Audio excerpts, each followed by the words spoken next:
Nors mūsų kraštų gyventojams smarkus vėjas nėra naujiena, gal todėl jis taip dažnai sutinkamas ir senovės mitų pasakojimuose. Tačiau neįprastai ilgai užsitęsusi vėtra jau gerą savaitę neleido mums pafilmuoti iš paukščio skrydžio, o vadinasi ir jums parodyti. Tad vis dar vėjuota ir pasidengusią pirmąją sniego plutelę šeštadienio popietę nusprendėme pasekti vieno iš mūsų žiūrovų pasiūlymų pasižvalgyti po prekybos centro Banginis teritoriją. Juolab vyresni klaipėdiečiai puikiai prisimins, jo kadaise būta čia svarbaus objekto, tai yra Klaipėdos kojinių fabriko.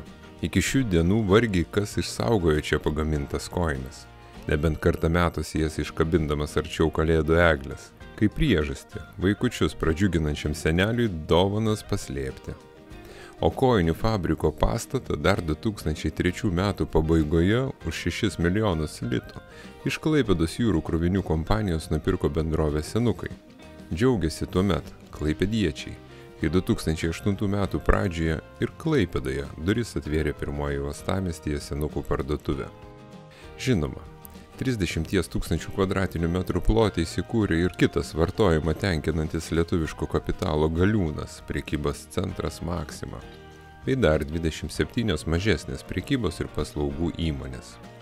Sunku patikėti, jog nuo to laiko jau praėjo daugiau kaip 16 metų. Kita vertus ir aplinka per tą laiką čia stipriai pasikeitė, bei viešojoje erdvėje nekartą buvo minimi planai, jog prekybos centro Banginis laukia dideli pokyčiai. Tačiau kalboms pritilus pasižvalgykime po tai, ką turime šiandien, o savo prisiminimais apie čia buvusį kojinių fabriką raginame pasidalinti komentaruose.